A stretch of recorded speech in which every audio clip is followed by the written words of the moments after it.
یہ فرمایا کہ تو نے حضرت آدم علیہ السلام کو میرے حکم کے مطابق سجدہ نہیں کیا، تو اب تو یہاں سے چلا جا، قیامت تک کے لیے تیرے اوپر لعنت ہے۔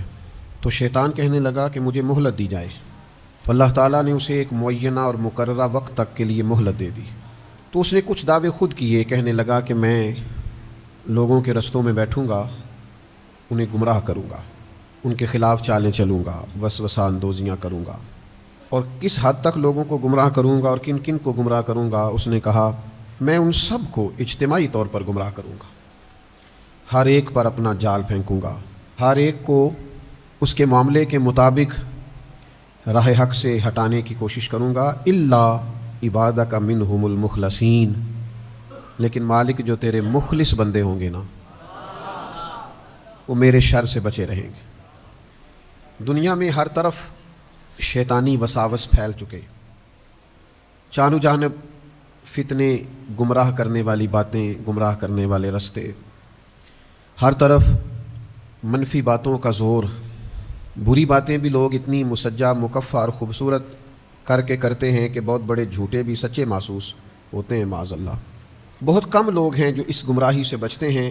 وہ کون ہیں؟ ان کی ایک ہی تعریف قرآن مجید نے بیان کی کہ وہ اللہ کے مخلص بندے ہیں۔ جتنا کسی کے اندر اخلاص ہوتا ہے، جتنا وہ تصنع سے بچتا ہے، جتنا وہ دکھلاوے سے بچتا ہے، جتنا وہ شہرت سے بچتا ہے، جتنا کوئی شخص اپنے اعمال کو چھپا کر اپنی نیکی کو محض اپنے رب کریم کے لیے کرنے کی کوشش کرتا ہے، اتنا ہی زیادہ وہ شیطان کے داؤ سے بچتا ہے۔ آپ جتنا مخلص ہوتے جائیں گے، جتنا خالص ہوتے جائیں گے، جتنا آپ تصنع سے، دکھاوے سے، ریاکاری سے، بناوٹ سے، شہرت سے بچتے جائیں گے، تو یہ مت سمجھیں کہ آپ ریاکاری سے بچ رہے ہیں، دکھاوے سے بچ رہے ہیں، شہرت سے بچ رہے ہیں، بلکہ سمجھیں کہ آپ شیطان سے بچ رہے ہیں۔ وہ مزین کر دے گا نگاہوں کے سامنے، وہ تعریف کو مزین کر دے گا، بار بار نفس کو تسکین ملے گی، بار بار آپ محسوس کریں گے کہ میری تعریف ہو رہی ہے اور ہونی چاہیے، میری خوشامد ہو رہی ہے اور ہونی چاہیے، لوگ میرے لیے کیا کیا مناقب کہہ رہے ہیں اور ہونے چاہیے۔ اللہ کی رضا کا حصول یہ اخلاص کے اعلیٰ ترین مقاصد میں سے، اور ذرا سا بھی شائبہ اخلاص کس کو کہتے ہیں؟ اخلاص کا مطلب یہ ہوتا ہے کہ اللہ کی عبادت میں ذرا برابر بھی کسی کو شریک نہ ٹھہرایا جائے۔ یعنی کسی شخص نے روزہ رکھا ہے تو وہ اتنی نیت کرے گا کہ میرے رب کا حکم ہے تو میں نے روزہ رکھا ہے، اللہ کی رضا کے لیے روزہ رکھا ہے۔ اگر اس نے یہ ارادہ کیا نا چلو روزہ بھی ہو جائے گا اور میرا وزن بھی کم ہو جائے گا، تو یہ اخلاص نہیں ہے۔ کسی شخص نے نماز پڑھنی ہے اللہ کی رضا کے لیے، اور اگر وہ نماز اس لیے پڑھے کہ نماز ایک بہترین ورزش بھی ہے، اور جب میں نماز پڑھوں گا تو اس سے میرے اعضاء کے اندر بہتری بھی آئے گی اور میرے وجود کو اس سے اطمینان بھی نصیب ہوگا، اور میرا جسم جو ہے وہ بہترین حرکت کرنے لگے گا، کام کرنے لگے گا، تو یہ والی نیت شامل کرنا ساتھ درست نہیں ہے، محض اللہ کی رضا کے لیے۔ یعنی اس پر حدیث موجود ہے، ایک صحابی نے عرض کی یا رسول اللہ صلی اللہ تعالیٰ علیہ وسلم، ایک شخص اس لیے جہاد کرتا ہے کہ اسے اجر بھی ملے اور ساتھ اس کی شہرت بھی ہو جائے۔ سیاستہ میں حدیث موجود ہے۔ تو نبی پاک علیہ السلام نے فرمایا، اچھا یہ آپ اس حدیث کے لفظوں پر غور کریں، وہ عرض کرتے ہیں کہ محض شہرت کی نیت نہیں، اس کی نیت یہ ہے کہ جہاد بھی کر لوں اور شہرت بھی ہو جائے، یعنی دونوں نیتیں ہیں، اللہ کی رضا کی نیت بھی ہے لیکن ساتھ تھوڑی بہت شہرت کی نیت بھی۔ یا رسول اللہ اجر ملے گا؟ تو اللہ کے رسول نے دو ٹوک لفظوں میں فرمایا اس بندے کو کوئی اجر نہیں ملے گا۔ پھر عرض کی دوسری دفعہ یا رسول اللہ نیت جہاد کی بھی ہے لیکن ساتھ اس کا خیال ہے کہ مشہور بھی ہو جاؤں، تو کریم فرمانے لگے اسے کوئی اجر نہیں ملے گا۔ 6 بار پوچھا، تیسری بار عرض کی یا رسول اللہ صلی اللہ علیہ وسلم نیت جہاد کی بھی ہے لیکن ساتھ خیال یہ ہے کہ میں شہرت بھی پا جاؤں، تو حکم کیا ہے؟ تو حبیب کریم علیہ الصلوۃ والسلام نے فرمایا حکم یہی ہے کہ اس بندے کو کوئی اجر نہیں ملے۔ خالص ارادے ہوں، اللہ اگر چاہتے ہیں فتنوں سے بچیں، اگر چاہتے ہیں اس دور کی گرد سے بچیں، اگر چاہتے ہیں اس دور کے اندر جس قدر زیادہ آزمائش ہوتی جا رہی ہے اور جس قدر زیادہ مختلف روپ دھار کر شیطانیت اپنا غلبہ کر رہی ہے اسے ہم بچیں، تو اس کا ایک ہی علاج قرآن مجید نے بیان کیا ہے کہ اللہ کی رضا کے لیے مخلص ہو جاؤ۔ اخلاص سے ملتا کیا ہے؟ جو لوگ مخلص ہوتے ہیں نا وہ بہادر ہوتے ہیں، بزدلی دور ہوتی ہے مخلص ہو جانے سے، انسان کا ذہن مضبوط ہوتا ہے، اعصاب مضبوط ہوتے ہیں، اس کے مزاج میں استقامت آتی ہے۔ جب آپ مخلص ہوتے ہیں تو پھر تو یہ حال ہوتا ہے کہ صحابہ میدانوں میں نکلتے تھے تو کوئی کہتا تھا کیا کرنے جا رہے ہو، تو کہتے تھے شہادت لینے جا رہے ہیں۔ وہ مرنے کو تیار تھے، جان دینے کو تیار تھے، وجہ مخلص تھے۔ حضرت انس بن نضر رضی اللہ تعالیٰ عنہ میدان احد کے اندر جب ایک خبر پھیلا دی گئی معاذ اللہ کہ حضور کو شہید کر دیا گیا ہے اور کچھ لوگ بہت پریشان ہوئے اور ادھر ادھر ہونے لگے، تو حضرت انس بن نضر آواز دیتے تھے اور فرماتے تھے ادھر آؤ نا واپس، تم کہاں جا رہے ہو؟ مجھے تو میدان احد سے جنت کی خوشبو آ رہی ہے۔ مخلص تھے تو دوڑتے تھے۔ بہادری پیدا ہوتی ہے انسان کے اندر سے، سستی اور کاہلی ختم ہوتی ہے اخلاص کی برکت سے۔ دوسری جو چیز اخلاص سے انسان کو ملتی ہے وہ یہ ہے کہ جو مخلص ہوتے ہیں نا ان کی اللہ مدد فرماتا ہے، انہیں تائید عزوی حاصل ہوتی ہے، انہیں تائید باری تعالیٰ حاصل ہوتی ہے۔ جب آپ ریاکار ہیں، جب آپ تصنع کر رہے ہیں تو اس میں پھر ظاہر ہے آپ کی نیت ہی ریاکاری کی ہے، آپ لوگوں کو دکھاوے کے لیے کر رہے ہیں، تو آپ کیا توقع کرتے ہیں کہ اس میں اللہ کی مدد آئے گی؟ لیکن جب کوئی کام آپ کرتے ہی رب کے لیے ہیں اور علیم بذات الصدور، رب جانتا ہے کہ میرے لیے لگا ہوا ہے، تو پھر اللہ مدد بھی بڑی فرماتا ہے۔ پھر اللہ تبارک و تعالیٰ اسے تائید غیبی سے نوازتا ہے۔ پھر آپ کو محسوس ہوتا ہے کہ سارے رستے کھلتے جا رہے ہیں، آسانیاں ہوتی جا رہی ہیں، آسودگی ملتی جا رہی ہے، بہت ساری مشکل ترین وادیاں بھی آرام سے سر ہوتی جا رہی ہیں۔ اور پھر تیسری چیز جو اخلاص سے پیدا ہوتی ہے نا وہ یہ ہے کہ جو مخلص لوگ ہوتے ہیں نا ان کے اندر محنت کا جذبہ ہوتا ہے۔ آپ ایک کام کرتے ہیں اس میں اخلاص نہیں ہے تو آپ تھوڑا سا کریں گے، بھائی اتنا سا ٹھیک ہے، لوگوں کو پتہ چل گیا، میری حاضری لگ گئی، بس میں آ گیا، میری فوٹو چل گئی، بس کسی کو پتہ چل گیا لوگوں کو کہ میں آیا، او بھائی حاضری لگوانا مقصود ہے، لگ گئی۔ لیکن جب آپ مخلص ہوتے ہیں تو اب حاضریاں نہیں لگواتے، پھر آپ ڈیوٹیاں دیتے ہیں۔ جب آپ مخلص ہوتے ہیں تو پھر آپ صرف فوٹو میں نظر نہیں آتے، پھر صبح و شام تک اور شام سے صبح تک آپ کا رویہ یہ ہوتا ہے کہ کسی بھی طریقے سے میں بھلا کیا خدمات پیش کر سکتا ہوں، میں کس حد تک آگے بڑھ کے اپنی صلاحیتیں دین کے لیے وقف کر سکتا ہوں، پیش کر سکتا ہوں۔ پھر مقصود فقط یہ نہیں ہوتا۔ ایک دفعہ ایک جلوس نکلنا تھا کشمیر کے لیے، تو مذہبی سیاسی جماعتیں جمع تھیں، تو ان میں سے مجھے بھی ایک جگہ دعوت دے لی گئی، تو مجھے کہنے لگے کہ وہ ہم نے جلوس نکالنا ہے۔ تو میں نے کہا کیا مطلب جلوس نکالنا ہے؟ تو پھر اس میں نا ساتھ، ابھی وہ بہت پرانی بات ہے، ہم طالب علم تھے، تو اس میں یہ تھا کہ اخباری نمائندوں کو کسی طریقے سے بلائیں اور زیادہ سے زیادہ جمع کریں رپورٹر۔ تو مجھے ایک بزرگ کی بات نہیں بھولتی، انہوں نے بڑی خاص بات کی، کہنے لگے اوہو میں تو جا رہا ہوں، میں سمجھا تھا تم اللہ کی رضا کے لیے جمع ہوئے ہو، لیکن جس قوم کا یہ حال ہو کہ وہ پہلے یہ دیکھے کہ کتنے کو نمائندے آئیں گے، کتنے کو خبر چلے گی، کہاں تک بات پہنچے گی، تو ان کا مشن تو کوئی نہ ہوا۔ تو جب آپ مخلص ہوتے ہیں پھر آپ محنت کرتے ہیں، پھر آپ کے اندر، میں آپ سے عرض کروں کہ جب ٹیچر ڈیوٹی کرتا ہے نا تو پھر اس نے 4-6 گھنٹے پورے کرنے ہوتے ہیں، اور جب اس کا دل کرتا ہے نا کہ میرے سامنے جو بیٹھا ہے یہ علم کے نور سے فیض یاب ہو، پھر وہ صلاحیتیں لگا دیتا ہے، پھر وہ مشقتیں کرتا ہے، پھر وہ اپنے سینے کو نچوڑ کے اس کے اندر جو علم کا نور ہوتا ہے وہ طالب علم میں منتقل کرنے کی کوشش کرتا۔ وہ 1 منٹ کے لیے بھی غیر نصابی کوئی بات نہیں کرتا۔ مخلص جو ہوا وہ جد و جہد کرتا ہے، کوشش کرتا ہے، محنت کا جذبہ پیدا کرتا ہے، اخلاص۔ چوتھی بات، جو ریاکار ہوتے ہیں نا اپنی نظروں میں گر جاتے ہیں، اور جو مخلص ہوتے ہیں ان کی اپنی نظر میں بھی اپنی بڑی عزت ہوتی ہے۔ اپنے آپ سے وہ دھوکہ نہیں کرتے۔ پتہ نہیں میں نے کتنی بڑی بات کی ہے، اللہ کرے آپ کو سمجھ آئی ہو۔ او بھائی بندہ خود مطمئن ہی نہ ہو تو وہ کوئی کام کیسے کرے گا؟ جب کوئی تصنع کرتا ہے، بناوٹ کرتا ہے، دکھلاوا کرتا ہے، تو وہ اپنے آپ کو جواب ہی نہیں دے پاتا، وہ اپنے آپ سے دھوکہ کر رہا ہوتا ہے۔ وما یخدعون الا انفسہم، اپنے آپ کے ساتھ دھگا کر رہا ہے، فریب کر رہا ہے، دھوکہ دے رہا ہے۔ اور جب انسان مخلص ہوتا ہے نا تو اسے اپنے آپ سے بھی پیار ہوتا ہے، اسے محسوس ہوتا ہے میرا وجود کوئی بیکار وجود نہیں، میری زندگی کوئی بیکار زندگی نہیں، یہ زندگی تو میں نے کسی کے نام کر دی ہے، یہ تو میں نے زندگی کسی کے لڑ لگا دی ہے۔ اسے اپنے آپ سے پیار ہونے لگتا ہے جب وہ مخلص ہوتا ہے، اپنی نظر میں اس کی عزت ہوتی ہے، اسے پھر اپنی صلاحیت سے پیار ہوتا ہے، وہ پھر ضمیر کا قیدی نہیں ہوتا، اسے پھر لگتا ہے کہ وہ میں کسی کام لگ گیا ہوں، کوئی ڈیوٹی اللہ نے مجھ سے لینی شروع کر دی۔ پانچویں بات، ریاکاری جھوٹ ہے، اخلاص سچ ہے۔ ریاکاری ناانصافی ہے، اخلاص انصاف ہے۔ ریاکاری چٹیل اور گمراہ کرنے والا رستہ ہے، اور اخلاص اعتدال کا رستہ ہے۔ وہ ایک خوبصورت راہ ہے جس راہ پر انسان چلتا ہے تو رستہ بظاہر ٹوٹا پھوٹا بھی ہو لیکن اسے تھکاوٹ محسوس نہیں ہوتی، وہ چلتا چلا جاتا ہے۔ اخلاص نعمت ہے، سعادت ہے، عدل ہے، برکت ہے، ٹھنڈک ہے، نور ہے۔ رب رسول کی مدد کا نام اخلاص ہے۔ اور پھر چھٹی بات، ریاکاری نا بے چینی بڑی پیدا کرتی ہے۔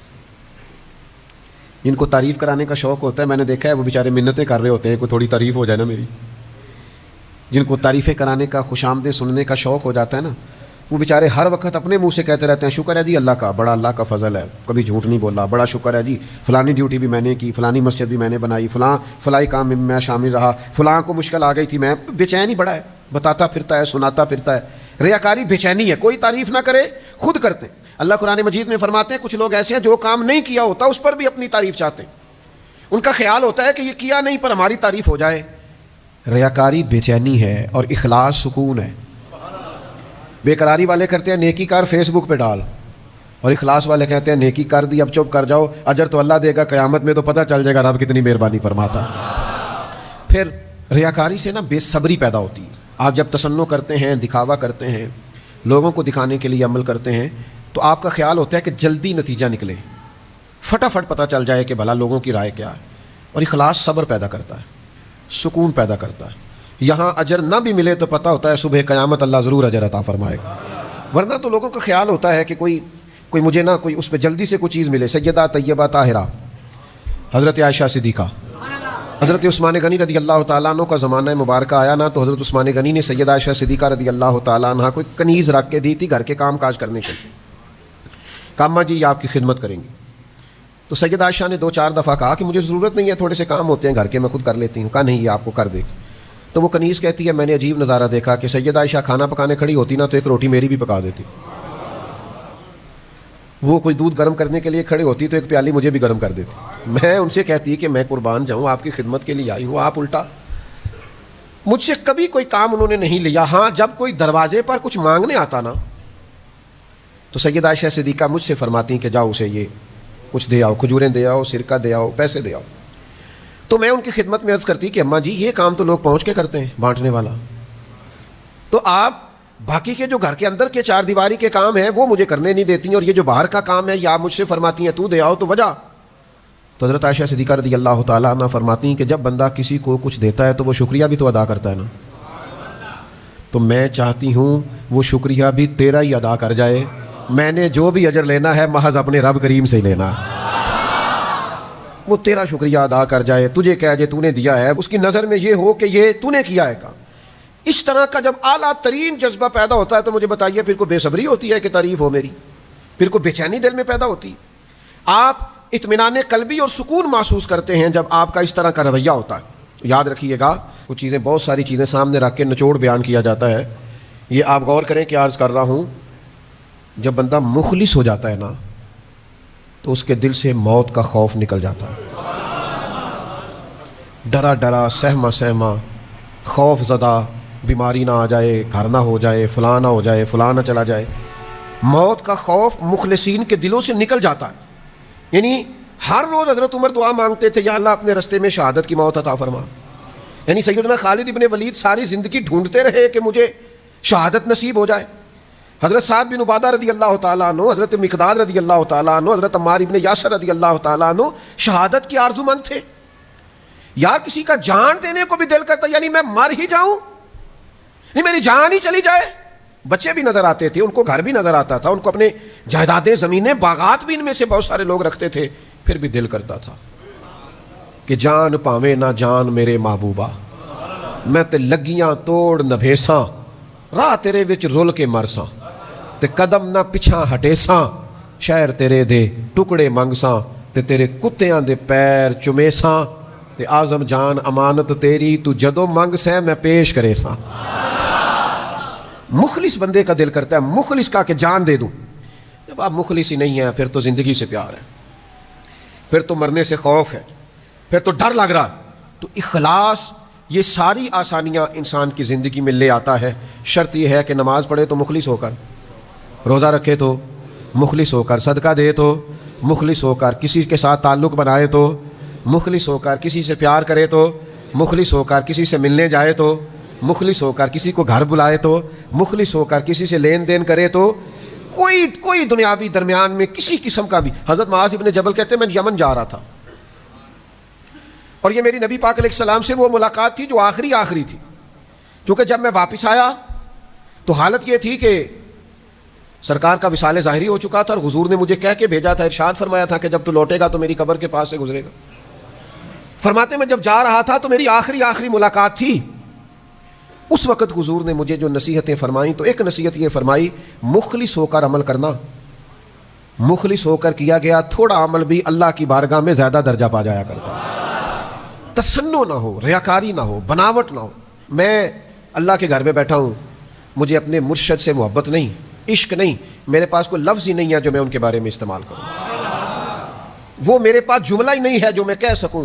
میں کیسے کسی کو بتاؤں کہ میں ان کے جو گلی سے گزرنے والے بچے تھے اور جوان تھے اور مسافر تھے وہ بھی بھلے لگتے تھے کہ محبوب کی گلی سے گزرتے.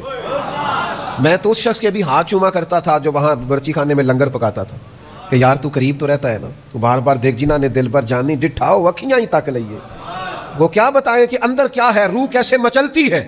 زندگی پر ضرورت نہیں ہوئی کبھی پاس بیٹھنے کی، ساتھ والی کرسی پہ براجمان ہونے کی، ساتھ ہو کے فوٹو کھنچوانے کی. پتہ نہیں کہاں سے ضرورتیں آئی ہیں لوگوں میں، کہاں سے مزاج بنے ہیں، یہ کون سا نیا رنگ دنیا میں آیا. میں ریاکاری نہیں کہہ رہا، لیکن خدا کے بندو میرے لیے اتنی لوگوں نے دعائیں کی ہیں، اتنی دعائیں کی ہیں کہ میں سوچ نہیں سکتا. مجھے کسی دوست نے ایک دفعہ پوچھا تھا زندگی میں کمایا کیا اور جمع کیا کیا، تو مجھے علامہ قمرالزمان اعظمی کی بات یاد آئی. وہ کہا کرتے ہیں ہم نے زندگی میں نا محبت کمائی ہے اور دعائیں جمع کر کے رکھی ہیں. محبت کمائی ہے اور دعائیں جمع کر کے رکھی ہوئی اتنی ہیں اللہ کے فضل سے کہ کہیں مشکل آ جاتی ہے تو کوئی نہ کوئی دعا اٹھ کے سامنے آ جاتی ہے اور سارے مسئلے حل کر جاتی ہے. دعائیں محافظ بن کے، پہرے دار بن کے ساتھ رہتی. تو اخلاص، للہیت، پیار، خلوص، یہ آپ کو طاقتور کر دے گا. آپ کے اندر وہ خاص جذبہ پیدا ہو. یار آپ اس بات کو سمجھتے نہیں کہ فاروق اعظم چہرے پہ کپڑا ڈال کے کیوں گھومتے تھے مدینے کی گلیوں میں؟ کیوں؟ عمر کسی سے ڈرتے تھے؟ کوئی روک سکتا تھا جناب عمر کو؟ کپڑا اس لیے ڈال کے چلتے تھے کہ وہ دکھانا نہیں چاہتے تھے میں مدینے کی گلیوں میں حضور کی امت کا دھیان رکھنے کے لیے نکلا ہوں. وہ بتانا نہیں چاہتے تھے. وہ حضرت ابوبکر صدیق جس بوڑھی مائی کا گھر میں جا کے کام کر کے آتے تھے، اس کا تو بچہ ہی کوئی نہیں تھا، تو ووٹ کہاں سے ہونا تھا؟ اس کے تو گھر میں کھانے کو روٹی نہیں تھی، تو اس نے دینا کیا تھا؟ لیکن وہ اخلاص تھا نا کہ امیر المومنین سحری کے وقت اٹھتے تھے اور تہجد پڑھنے سے پہلے بوڑھی کے گھر میں جھاڑو دے کے آتے تھے. سچ بتاؤ دیا جا سکتا ہے؟ آج یہ کام ہوتا ہے؟ اتنی ہمت ہے کسی کے پاس کہ وہ کسی بوڑھی بیمار اور نابینا عورت کے گھر میں جا کے جھاڑو دے، اس کے برتن دھوئے، اس کے لیے پانی بھر کے لائے؟ یہاں تو لوگ ایک نیکی کرتے ہیں تو کہتے ہیں ابھی تک فیس بک پہ کیوں نہیں آئی، ابھی تک جناب وہ واٹس ایپ گروپوں میں شیئر کیوں نہیں ہوئی، ابھی تک فلاں مقام پہ کیوں نہیں گئی. تو اخلاص بہت بڑی نعمت، اخلاص کو کبھی نہ چھوڑیں. نبی پاک صلی اللہ تعالیٰ علیہ وسلم نے فرمایا، یہ حدیث پاک آپ نے بھولنی نہیں. حضور فرماتے ہیں جو شخص اس حال میں دنیا سے رخصت ہوا نا کہ وہ اللہ تعالیٰ کے لیے اخلاص پر تھا، اللہ کی عبادت میں کسی کو شریک نہیں ٹھہراتا تھا، نماز پڑھتا تھا، زکوٰۃ دیتا تھا اور مخلص تھا، وہ اس حال میں دنیا سے گیا، تو سمجھو جب وہ رب کے حضور حاضر ہوگا تو اللہ تعالیٰ اسے راضی ہوگا، وہ اپنے رب کو راضی پائے گا. تو یاد رکھنا بالخصوص ان لوگوں سے جو کوئی دینی، کوئی فلاحی، کوئی ملت کا کوئی بھی کام کرتے ہیں، اس میں اگر ذرہ برابر بھی کوئی دنیاوی لالچ آ جائے گا تو آپ کے اندر جو خدائی مدد ہے وہ روٹ جائے گی. تو پھر آپ مقابلہ نہیں کر سکتے، پھر کام کو دوام نہیں ہوگا، پھر آپ آگے نہیں بڑھیں گے. اپنے آپ کو خود سے سنبھالنا پڑتا ہے، نیت کو بار بار وضو کرانا پڑتا ہے، اپنے ارادوں کو تازہ کرنا پڑتا ہے. بار بار یہ شیطان دھوکہ دے گا، بار بار نفس وسوسے ڈالے گا، بار بار اپنے آپ کو اخلاص کی بھٹی میں لائیں، بار بار اللہ کی رضا کی طرف سفر کریں. آج 2 رکعت نماز نفل پڑھیں اور اللہ کے حضور عرض کریں کہ مالک اگر پیچھے کوئی دکھاوا ہو گیا تو معاف کر دے، اور آئندہ کے لیے اخلاص کی دولت، اخلاص کی نعمت، اخلاص نصیب فرما. آپ مخلص ہونا تو مدد ایزوی آپ کے ساتھ ہوتی ہے. آپ ایک بزرگ تھے، بہت بڑا ادارہ بنایا اور جلدی بنایا اور بہت بڑی تعداد تھی جس کو وہ سنبھالتے تھے. تو میں نے ان سے ایک دفعہ کہا کہ حضرت کو نسخہ ہی بتائیں یہ کام کیسے ہوتا ہے، تو رو پڑے. تو پنجابی میں کہنے لگے میرے کو قسم چکالا مینوں آپ بھی نہیں پتا، میرے کو لو حلف لے لا مینوں نہیں پتا. بس ایک بات ضرور ہے کہ کوشش کرتا ہوں کوئی تسنع نہ آئے، کوئی ریاکاری نہ آئے، کوئی دکھاوا نہ آئے. باقی قسم چکالا پتا یہ بندہ مخلص ہوئے تو رب پتہ ہی نہیں لگن دینا. لیکن یہ اخلاص جو ہے نا، بات تو میری مکمل ہو گئی تھی، ایک شعر یاد آ گیا ہے. وہ ایک درویش نے لکھا تھا کہ اس سال میرے گاؤں کے میلے کی بھیڑ میں جو گم ہوا وہ ایک بھکارن کا لال تھا. ایک منگن والی دا پتر سی جیڑی بیچاری کسی دی مدد نال گزارا کر دی سی. وہ بھکارن کا لال میلے میں گم ہو گیا. کیوں؟ کہ وہ میلے میں آوازیں دیتا تھا زور زور سے، ہے کوئی مخلص، مجھے ایک مخلص بندہ چاہیے.